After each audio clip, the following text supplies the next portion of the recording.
യോഹന്നാൻ മുദ്രയിടപ്പെട്ട ജനത്തെ ചേർക്കുവാൻ എന്റെ യേശു അപ്പ വേഗം വരാൻ പോകുക. ഹല്ലേലൂയ. ഇതെങ്ങനെ ഈ പരിശുദ്ധാത്മാവാണ് മുദ്രയേൽക്കുന്നത്? എങ്ങനെ ഈ രക്ഷയുണ്ടാകും? യേശുവപ്പയുടെ രക്തത്തിൽ ആശ്രയിക്കുന്ന ജനത്തിന്റെ മേൽ ആ അടക്കവും ഉയർത്തെഴുന്നേൽപ്പും എന്റെ ജീവിതത്തിൽ അത്ഭുതത്തിനെന്ന് വിശ്വസിക്കുന്നവരുടെ ജീവിതത്തിന്മേൽ പരിശുദ്ധാത്മാവിന്റെ വ്യാപാര ശക്തി വെളിപ്പെടുത്തുന്നതിന് നന്മ തിന്മകൾക്ക് ബോധ്യം നൽകുന്ന, അല്ലെങ്കിൽ തെറ്റേത് ശരിയേതെന്ന് ബോധ്യം നൽകുന്ന പരിജ്ഞാനത്തിന്റെ ആത്മാവിനാൽ എന്റെ തമ്പുരാൻ നിങ്ങളെ നിറയ്ക്കട്ടെ എന്ന് ഞാൻ പ്രാർത്ഥിക്കുകയാണ്. പലപ്പോഴും നമ്മുടെ ജീവിതത്തിൽ വീഴ്ചകൾ സംഭവിക്കുന്നത്, പാളിച്ചകൾ സംഭവിക്കുന്നത്, അബദ്ധങ്ങൾ ഉണ്ടാകുന്നത്, ശരിയായ പാതകളിൽ നിന്നും തെന്നിമാറി തെറ്റായ പാതകൾ നമ്മൾ സഞ്ചരിക്കേണ്ടി വരുന്നത് ഏതോ ഒരു ഫോഴ്സ് നമ്മളെ ചലിപ്പിക്കുന്നുണ്ട്, അല്ലെങ്കിൽ നമ്മുടെ അജ്ഞതയാണ് എന്ന് ലോകം ഭാഷയിൽ പറയുന്നത്. നമ്മുടെ അജ്ഞതയാണ്. അപ്പൊ അജ്ഞത ഉണ്ടാകാനിടയായ ഫോഴ്സിനെ പറ്റി, ആ ഫോഴ്സ് നമ്മുടെ ജീവിതത്തിൽ നിന്ന് വിട്ടുമാറുന്നതിനെ പറ്റി നിങ്ങളോട് പങ്കുവയ്ക്കാൻ ഞാൻ താല്പര്യപ്പെടുകയാണ്. സത്യം നിങ്ങൾ അറിയുകയും സത്യം നിങ്ങളെ സ്വതന്ത്രമാക്കുകയും ചെയ്യും. സ്തോത്രം. ഈ സ്വാതന്ത്ര്യത്തെ പറ്റി യേശു ശുശ്രൂഷ നടത്തിയപ്പോൾ യഹൂദന്മാർ എന്ത് പറയുന്നത്? ഞങ്ങൾ ഇതുവരെ ആർക്കും അടിമകളായിരുന്നിട്ടില്ല, പിന്നെ എവിടുന്നുള്ള സ്വാതന്ത്ര്യത്തെ പറ്റി നീ ഞങ്ങളോട് പറയുന്നത്? ഇതുവരെ ഞങ്ങൾ ആർക്കും അടിമകളായിരുന്നിട്ടില്ല. തമ്പുരാൻ പറയാ, നിങ്ങൾ പിശാചിന്റെ സന്തതികളത്രേ, നിങ്ങൾ വ്യാപരിക്കുന്നത് ഫോഴ്സിന്റെ ആത്മാവത്രേ. സ്തോത്രം. ഇവർക്കൊക്കെ അറിയാമത്തെ പ്രമാണവും ചട്ടവും നിയമവും ഒന്നുമില്ല കേട്ടോ. പക്ഷെ ഇവരുടെ മേൽ വ്യാപരിക്കപ്പെട്ടത് പൈശാചിക സാന്നിധ്യമാണ്. അതുകൊണ്ട് തന്നെ ഹല്ലേലൂയ, വചനമായ ദൈവത്തെ അവർക്ക് മനസ്സിലാക്കാൻ കഴിഞ്ഞില്ല. മഹത്വത്തിന്റെ ഉടമസ്ഥനായ യേശു കർത്താവിനെ ഉൾക്കൊള്ളാനായിട്ട് അവർക്ക് സാധിച്ചില്ല. അവരത് മനസ്സിലാക്കിയിരുന്നെങ്കിൽ ക്രൂശിക്കായെന്ന് നിലവിളിക്കത്തില്ലായിരുന്നു. നമ്മള് ഈ ദിവസങ്ങളിൽ പരിശുദ്ധാത്മാവിന്റെ മഹത്വത്തെ പറ്റിയും രക്ഷയെ പറ്റിയും ഒക്കെയാണ് ഉപവാസ ദിവസങ്ങളിൽ പഠിച്ചുകൊണ്ടിരിക്കുന്നത്. രക്ഷാശാസ്ത്രം, രക്ഷ എങ്ങനെ ഉണ്ടാകുന്നു? വിവിധ മതങ്ങൾക്കും വിവിധ ആശയങ്ങൾക്കും വിവിധ ചിന്തകൾക്കും വിവിധങ്ങളായ രക്ഷയെ സംബന്ധിച്ചുള്ള തീയതികളുണ്ട്. മുക്തി, മോക്ഷം, ഇതെങ്ങനെ സാധിക്കും എന്നതിനെ പറ്റി വിവിധങ്ങളായ മതചിന്തകളുണ്ട്. ആ ചിന്തകളിലേക്ക് ഒന്നും ഞാൻ കടക്കുവാൻ ആഗ്രഹിക്കുന്നില്ല. വിശുദ്ധ വചനം പറയുന്ന മോക്ഷശാസ്ത്രം അല്ലെങ്കിൽ രക്ഷാശാസ്ത്രം യേശുവപ്പയുടെ രക്തമുഖാന്തരം അത്രയാണ് സാധ്യമാകുന്നത്.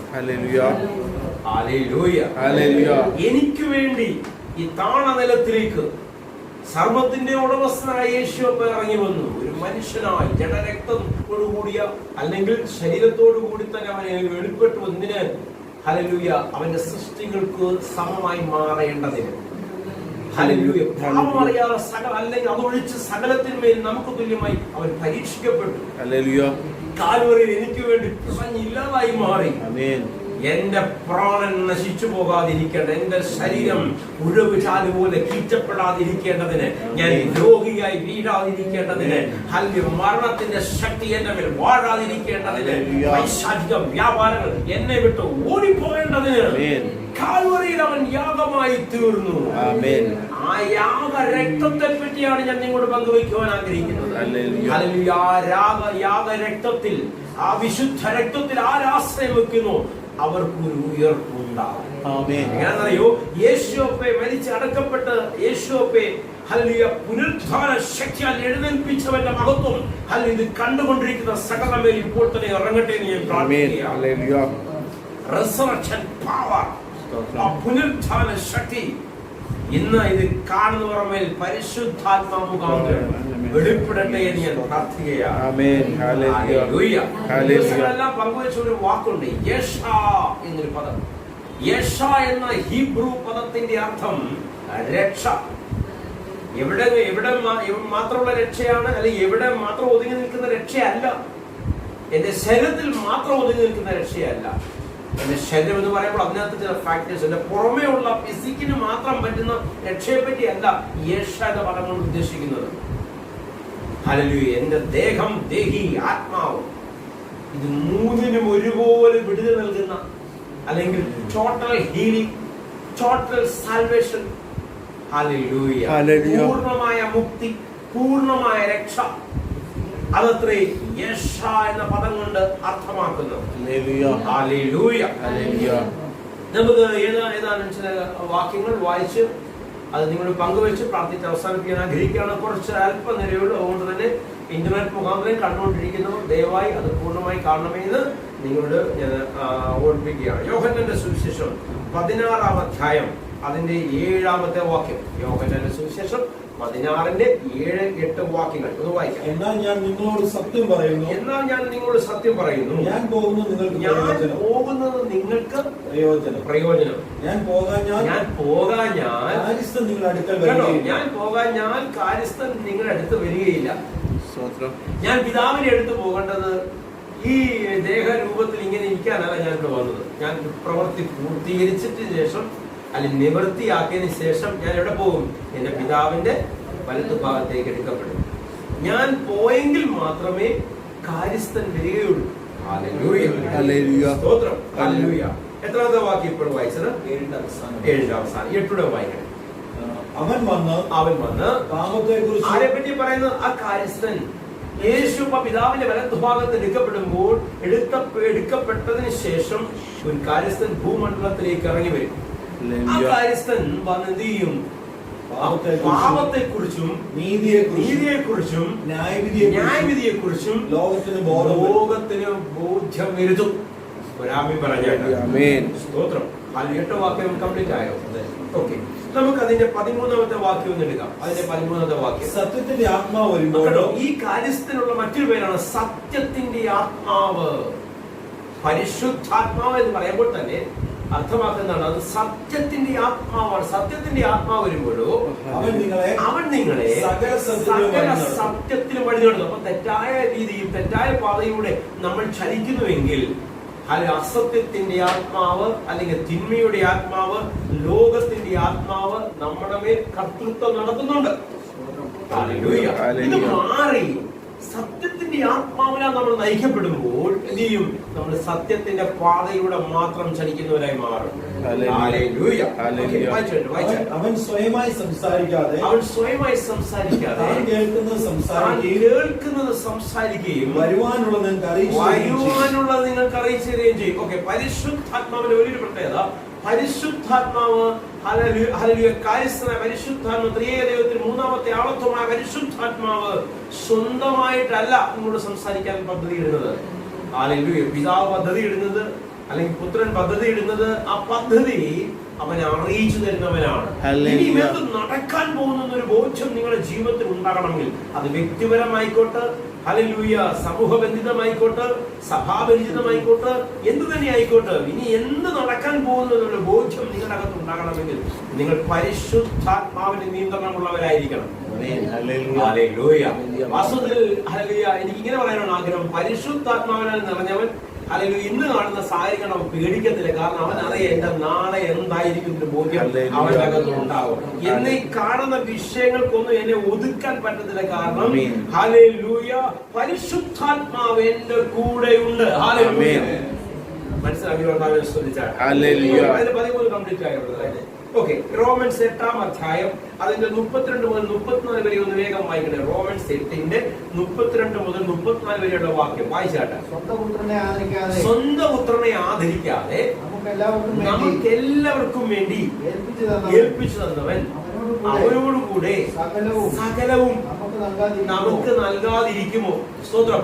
യേശു കർത്താവിന് ഈ ഭൂമണ്ഡലത്തിലേക്ക് പിതാവ് അയച്ചതിന് വേണ്ടി പർപ്പസ് ഉണ്ട്. ആ പർപ്പസ് പൂർത്തീകരിക്കുവാൻ തക്കവണ്ണം എന്റെ മകൻ അല്ലെങ്കിൽ എന്റെ എല്ലാമായവൻ എന്ന തലത്തിനപ്പുറത്ത് അല്ലെ ആദരിക്കാൻ സർവ്വമഹത്വത്തിലും ഇരുന്നവനെ ആ മഹത്വത്തിൽ നിന്ന് താഴേക്ക് ഇറങ്ങി വരുവാൻ പ്രേരിപ്പിച്ച ദൈവം, ഹല്ലേലൂയ, യാഗമാക്കിയ എന്റെ തമ്പുരാൻ, ഹല്ലേലൂയ, കാൽവറിയിൽ കിടന്ന് പിടയുമ്പോൾ ഹല്ലേലൂയ എനിക്കും നിങ്ങൾക്കും വേണ്ടി അവൻ പിടങ്ങുന്നൊരു ബോധ്യം ഇന്ന് നിങ്ങളകത്ത് ഉണ്ടാകട്ടെ. ആ ബോധ്യം നിങ്ങളകത്തുണ്ടെങ്കിൽ മറ്റൊരു ബോധ്യവും ഉണ്ടാകും. കർത്താവിനെ ഏൽപ്പിച്ചു തന്നവൻ നിന്റെ ആവശ്യങ്ങൾക്ക് എല്ലാത്തിനുള്ള മറുപടിയായിട്ടാണ് അത് ആ ഏൽപ്പിക്കൽ നടന്നത്. കർത്താവിനെ അയച്ചു തന്നവൻ എന്ത് ചെയ്യത്തില്ല, എന്ത് ചെയ്യാതിരിക്കും, അല്ലെ എന്ത് ചെയ്യാതിരിക്കത്തില്ല. നിങ്ങൾ ആവശ്യങ്ങളെ മിണ്ടാതിരിക്കുന്നവനല്ല, നിങ്ങൾ ആകുലതകളെ മിണ്ടാതിരിക്കുന്നവനല്ല, നിങ്ങൾ കണ്ണ് നിറയുവാൻ അനുവദിക്കാത്തവനെ പറ്റി എത്ര ഞാൻ ഈ പറയുന്നത്. വായിച്ചാട്ട് ദൈവം തിരഞ്ഞെടുത്തവരെ ആ കുറ്റം ചുമത്തും. നീതീകരിക്കുന്നവൻ ദൈവം, ശിക്ഷ വിധിക്കുന്നവൻ ആര്? നീതീകരണം എങ്ങനെ നടക്കുന്നത്? നമ്മൾ പങ്കുവെച്ചു. യേശുവയുടെ രക്തമുഖാന്തരം നീതീകരണം സംഭവിക്കുന്നു. യേശുവയുടെ രക്തത്തിൽ ആശ്രയിക്കുന്നവന് നീതീകരണം ഉണ്ടാകുന്നു. അഥവാ യേശുവിനെ കർത്താവെന്ന് ഹൃദയം കൊണ്ട് വിശ്വസിക്കുകയും വാ കൊണ്ട് ഏറ്റുപറയും ചെയ്യുന്നവന് രക്ഷയുണ്ടാകുന്നു. വായിച്ചാട്ടെ. ക്രിസ്തു യേശു മരിച്ചവൻ മരിച്ചിട്ട് അവിടെ കൊണ്ട് തീരുകയല്ല, മരിച്ചിട്ട് ഉയർത്തെഴുന്നേറ്റവൻ തന്നെ അവൻ ദൈവത്തിന്റെ വലത്തോ പിതാവിന്റെ വലത്തുവാതിരിക്കുകയും നമുക്ക് വേണ്ടി എന്ത് ചെയ്യുന്നു? നമുക്ക് വേണ്ടി പക്ഷപാതം ചെയ്യുന്നു. പരിശുദ്ധാത്മാവിനെ പറ്റി പറയുമ്പോഴും അതേ ടൈം തന്നെയാണ് യൂസ് ചെയ്യുന്നത്. നമുക്ക് വേണ്ടി പക്ഷപാതം ചെയ്യുന്ന പരിശുദ്ധാത്മാവ് യേശു എന്ത് ചെയ്യുന്നു? നമുക്ക് വേണ്ടി പക്ഷപാതം ചെയ്യുന്നു. ഹല്ലേലൂയ എന്ന് പറഞ്ഞാൽ നമ്മുടെ ആവശ്യങ്ങളുടെ മേൽ നടത്തിക്കൊണ്ടാക്കിയെടുക്കുന്നു. റോമൻസ് 10-ാം അധ്യായം അതിന്റെ 8 മുതൽ 11 വരെയുള്ള വാക്യങ്ങൾ വായിച്ച് നമ്മൾ പ്രാർത്ഥിച്ച് അവസാനിപ്പിക്കും. റോമൻസ് 10-ാം അധ്യായം 8 മുതൽ 11 വരെയുള്ള വാക്യങ്ങൾ. എന്നാൽ അത് എന്തു പറയുന്നു? വചനം നിനക്ക് സമീപമായി, വചനം നിനക്ക് സമീപമായും നിന്റെ വായിലും നിർത്തി വായിച്ചാട്ടെ. വചനം നിന്റെ സമീപമായും നിന്റെ വായിലും നിന്റെ ഹൃദയത്തിലും ഇരിക്കുന്നു. ആരാണ് ഈ വചനം? യേശു അപ്പ. യോഹന്നാന്റെ സുവിശേഷം 1-ാം അധ്യായത്തിൽ നമ്മൾ കാണാൻ കഴിയുന്നു. വചനമായ ജഡമെടുത്ത് ഈ ഭൂമിയിൽ കൃപയും സമാധാനവുമായി വന്ന് വാണു. പിതാവിന്റെ പദ്ധതി പ്രകാരം അവൻ കാൽവറിയിൽ യാഗമായി തീർന്നു. അവൻ പിതാവിന്റെ വലത്തുഭാഗത്തേക്ക് എടുക്കപ്പെട്ടു. മറ്റൊരു കാര്യസ്ഥനെ നമുക്ക് വേണ്ടി അയച്ചു തന്നു. ആ വചനമായവൻ എവിടെ ഇരിക്കുന്നു? നിന്റെ സമീപത്തിൽ നിന്നിരിക്കുന്നു. Hallelujah, hallelujah. ഒരു പടികൂടെ കടന്നു പറഞ്ഞാൽ അതിന്റെ നാവിന്റെ മേലിരിക്കുന്നു. ദുഷ്ടാത്മ ശക്തികൾ എങ്ങനെ നിന്റെ ജീവിതത്തിൽ നിന്ന് വിട്ടുമാറുന്ന ഒരു കീവേഡ് പറയാൻ ഞാൻ ആഗ്രഹിക്കുകയാണ്. അതിൽ പൈശാലിക വ്യാപാരം കൊണ്ട് ഞാൻ തകരുകയാണെന്ന് പറയുന്ന ഒരു കീവേഡ് പറയാൻ ഞാൻ ആഗ്രഹിക്കുകയാണ്. നിന്റെ നാവിന്റെ അധികാരത്തിൽ നിന്ന് ഉപയോഗിച്ചാട്ട് യേശുവിന്റെ നാമത്തിൽ എന്നെ കെട്ടിവെക്കുന്ന, എന്നെ പുറകോട്ട് വലിക്കുന്ന വ്യാപാര ശക്തികൾ അത് എന്തു തന്നെയാലും അഴിഞ്ഞു മാറട്ടെ എന്ന് പറയുക. നിന്റെ നാവിന്റെ ദൈവകൃപയുടെ വ്യാപാരം വെളിപ്പെടട്ടെ എന്ന് പ്രാർത്ഥിക്കുകയാണ്.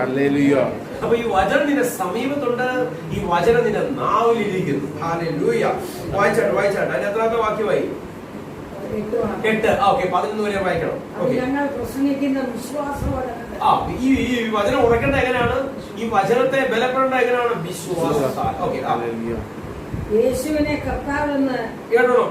ഈ രക്ഷപ്പിന് പറയണേ യേശുവിനെ കർത്താവെന്ന് വായി കൊണ്ട് ചിലർക്ക് യേശുവിന്റെ കർത്താവ് എന്ന് പറയാൻ ഭയങ്കര നാണക്കേടാ. ചിലർക്ക് എവിടെ പോവാന്ന് ചോദിച്ചാൽ തന്നെ പറയാൻ നാണക്കേടാ, അല്ലേ? സ്തോത്രം. ബൈബിൾ കയ്യിലെടുക്കാനേ പേടിയ പലർക്കും.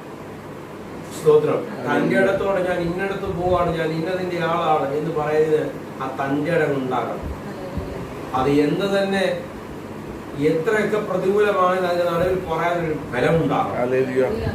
കർത്താവിൽ പ്രതി നീതിയരുത്, ലജ്ജിക്കരുത്. തന്റെ ഇടത്തോട് പറയണം. എന്നാൽ നിനക്ക് വേണ്ടി ലജ്ജ കൂടാതെ സംസാരിക്കുന്നവരുടെ നിനക്ക് വെളിപ്പെട്ടിരുന്നു. സ്തോത്രം. ഹല്ലേലൂയ. ഒന്നുകൂടെ വായിച്ചാട്ടെ. ആ വാക്കുകൾ വായിച്ചാട്ടെ. കർത്താവെന്ന് ഹൃദയം കൊണ്ട് വാ കൊണ്ട് ഏറ്റു പറയണം. പിന്നെ ദൈവം അവനെ മരിച്ചവരിൽ നിന്ന് ഉയർത്തെഴുന്നേൽപ്പിച്ചുവെന്ന് ഹൃദയം കൊണ്ട് വിശ്വസിക്കണം. അങ്ങനെ ചെയ്താൽ രക്ഷിക്കപ്പെടും. ഇതുവരെ രക്ഷ എന്താണെന്ന് അറിഞ്ഞുകൂടാത്തവർക്ക് അങ്ങനെ പറയാൻ ഒരു അവസരം ഉണ്ടാകട്ടെ എന്ന് ഞാൻ പ്രാർത്ഥിക്കുകയാണ്. അയ്യോ, അവര് കേൾക്കുമല്ലോ, ഇവര് കേൾക്കുമല്ലോ, ആ സംഘടന കേൾക്കും, ഈ സംഘടന കേൾക്കും, ആ ഗ്രൂപ്പ് കേൾക്കും. നീ ഇരിക്കുന്ന മുറിക്കകത്ത് പറയാൻ നിനക്ക് തന്റെ ഇടമുണ്ടോ? യേശുവിനെ ഞാൻ വിശ്വസിക്കുകയാണ്. യേശുവിനെ ഞാൻ വിശ്വസിക്കുകയാണ്. യേശു അടക്കപ്പെട്ടത്, ഉയർത്തെഴുന്നേറ്റത് എന്റെ രക്ഷയ്ക്ക് വേണ്ടി. അങ്ങനെ ഹൃദയം കൊണ്ട് വിശ്വസിക്കുക, വാ കൊണ്ട് ഏറ്റു പറയുകയും. ഹൃദയം കൊണ്ട് വിശ്വസിക്കുക ഒരു തലമുണ്ടെങ്കിൽ നിനക്ക് വാ കൊണ്ട് ഏറ്റു പറയാൻ ഒരു മണിയും വരത്തില്ല. അകത്തിരുന്ന് പറഞ്ഞ് നിനക്ക് പുറത്തിരുന്ന് പറയാൻ ദൈവത്തിന്റെ കൃപയുടെ വ്യാപാരം വെളിപ്പെടട്ടെ എന്ന് ഞാൻ പ്രാർത്ഥിക്കുക. അങ്ങനെ ചെയ്താൽ എന്ത് ചെയ്യും? എത്രാമത്തെ വാക്യം ഇപ്പൊ വായിച്ചത്? 9, 10, 11 വേഗം എടുക്കും. ഹൃദയം കൊണ്ട് നീതിക്കായി വിശ്വസിക്കുകയും ആ, വായ് കൊണ്ട് ആ. രക്ഷയ്ക്കായി ഏറ്റുപറയുകയും ചെയ്താൽ എന്ത് ചെയ്യും? അവനെ വിശ്വസിക്കുന്നവൻ ആ. ഒരുത്തരും ലജ്ജിച്ചു പോകും. ഒരുത്തരും ലജ്ജിച്ചു പോകത്തില്ല എന്ന് പറഞ്ഞാൽ എന്താ? നിന്റെ ജീവനും ഭക്തിക്കും വേണ്ടി സകലതും എന്റെ അപ്പ മുഖാന്തരം നിന്റെ ജീവിതത്തിൽ ലഭിക്കും. ആമേൻ. ഇന്ന് നിന്നെ പരിഹസിക്കുന്നവരുടെ, ലജ്ജിപ്പിക്കുന്നവരുടെ, നാണം കെടുത്തുന്നവരുടെ ഒക്കെ മുമ്പിൽ തല കുനിച്ചാൽ നിൽക്കുന്ന ഒരു അനുഭവത്തിലാണെങ്കിൽ നിന്നെ ഉയർത്തി മാനിക്കുന്ന വ്യാപാര ശക്തി നിന്റെ ജീവിതത്തിൽ ഇറങ്ങാൻ പോവുകയാണ്. ആമേൻ. ഹല്ലേലൂയ. ഹല്ലേലൂയ. ഹല്ലേലൂയ. മക്കളുടെ തൊഴിൽ സംബന്ധമായ വിഷയങ്ങളെ ചൊല്ലി ഭാരപ്പെടുന്ന മാതാപിതാക്കളുടെ മേൽ ദൈവത്തിന്റെ കൃപയുടെ വ്യാപാരം വെളിപ്പെടാൻ പോവുകയാണ്. ആമേൻ. എന്നെ ഇന്റർനെറ്റ് മുഖാന്തരം കണ്ടുകൊണ്ടിരിക്കുന്ന ചിലർ അവരുടെ മക്കളുടെ വിഷയങ്ങൾക്ക് വേണ്ടി പ്രാർത്ഥിക്കുന്നു. അവരുടെ മേൽ ദൈവത്തിന്റെ കൃപയുടെ വ്യാപാരം വെളിപ്പെടാൻ പോവുകയാണ്. കുടുംബത്തിന്റെ അസമാധാനം പൊട്ടിമാറാൻ വേണ്ടി പ്രാർത്ഥിക്കുന്ന ചിലരുണ്ട്. അവരുടെ മേൽ ദൈവത്തിന്റെ കൃപയുടെ വ്യാപാരം വെളിപ്പെടാൻ പോവുകയാണ്. നിന്റെ ഭവനം അനേകം പേർക്ക് ഒരു ആശ്വാസ കേന്ദ്രമാക്കി എന്റെ കർത്താവ് മാറ്റാൻ പോവുകയാണ്. കലഹത്തിന്റെയും ബഹളത്തിന്റെയും നിലവിളിയുടെയും അസ്വസ്ഥതകളുടെയും ഒരു അനുഭവം നിന്റെ കുടുംബത്തിനകത്തുണ്ടോ? ഇന്ന് നിന്നെ കണ്ടുകൊണ്ടിരിക്കുമ്പോൾ, ഇന്ന് നിന്നെ കേട്ടുകൊണ്ടിരിക്കുമ്പോൾ തന്നെ അത് വിട്ടുമാറട്ടെ എന്ന് യേശുവിന്റെ നാമത്തെ ഞാൻ പറയുകയാണ്, പ്രഖ്യാപിക്കുകയാണ്. അപ്പയുടെ നാമത്തെ ഞാൻ കൽപ്പിക്കുകയാണ്. നിനക്ക് പ്രതികൂലമായി നിൽക്കുന്ന ശക്തികൾ ഇപ്പോൾ തന്നെ നിങ്ങളുടെ ജീവിതം വിട്ട് മാറിപ്പോകട്ടെ. രോഗബന്ധനങ്ങൾ അഴിയട്ടെ. പൈശാചിക വ്യാപാരങ്ങൾ ഇപ്പോൾ തന്നെ ഇല്ലാതായി തീരട്ടെ. ചിലത് സംഭവിക്കുകയാണ്. രക്തമുഖാന്തരമുള്ള വിടുതൽ ഇപ്പോൾ തന്നെ ചിലമേൽ വ്യാപരിക്കപ്പെടുകയാണ്. ക്രിസ്തു മുഖാന്തരമുള്ള വിടുതൽ ഇപ്പോൾ തന്നെ വ്യാപരിക്കപ്പെടുകയാണ്. അപ്പാ, അടിയനോടൊപ്പം പ്രാർത്ഥിക്കുന്ന സകലരുടെയും തൃപ്പാദത്തിൽ കാൽച്ചോട്ടിൽ സമർപ്പിക്കുകയാണ്. നാഥ, ആ ക്രൂശിന്റെ ചൂട്ടിലേക്ക്, ആ രക്തമൊഴുകുന്ന ക്രൂശിന്റെ ചൂട്ടിലേക്ക് ഞാൻ ഇവരെ സമർപ്പിക്കണം. ശുദ്ധീകരിക്കുന്ന രക്തം, ശക്തീകരിക്കുന്ന രക്തം നമ്മുടെ ജീവിതത്തിൽ വലുത് ചെയ്തെടുക്കട്ടെ എന്ന് പ്രാർത്ഥിക്കുന്നു. പരിശുദ്ധാത്മാവേ, ജ്ഞാനത്തിന്റെ ആത്മാവേ, ഈ കണ്ടുകൊണ്ടിരിക്കുന്നവരുടെ മേൽ അപ്പാ അങ്ങയുടെ സാന്നിധ്യം ഇറങ്ങണമേ എന്ന് പ്രാർത്ഥിക്കുന്നു. അങ്ങയുടെ കൃപയുടെ വ്യാപാരം വെളിപ്പെടണമേ എന്ന് പ്രാർത്ഥിക്കുന്നു. ചലന ശക്തി നഷ്ടപ്പെട്ട അവയവങ്ങളുടെ മേൽ ചലന ശക്തി ഉണ്ടാകട്ടെ.